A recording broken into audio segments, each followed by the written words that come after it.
बच्चा, मेरा बच्चा, मेरा सो जा, ओम नमः शिवाय। ओम नमः शिवाय। ओम नमः शिवाय। ओम नमः शिवाय। ओम नमः शिवाय। ओम नमः शिवाय। ओम नमः शिवाय। ओम नमः शिवाय। ओम नमः शिवाय। ओम नमः शिवाय। ओम नमः शिवाय। ओम नमः शिवाय। ओम नमः शिवाय। ओम नमः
शिवाय।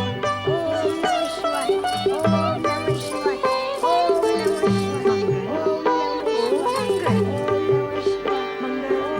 ये क्या मैं तेरे लिए चिल्लाने गई और तू सुन रहा है? ओ मंगल, बोलता है किसी के दाल में विघ्न डालना। और पुत्र का माँ के कोमल हृदय पर प्रहार करना शुभ होता है क्या?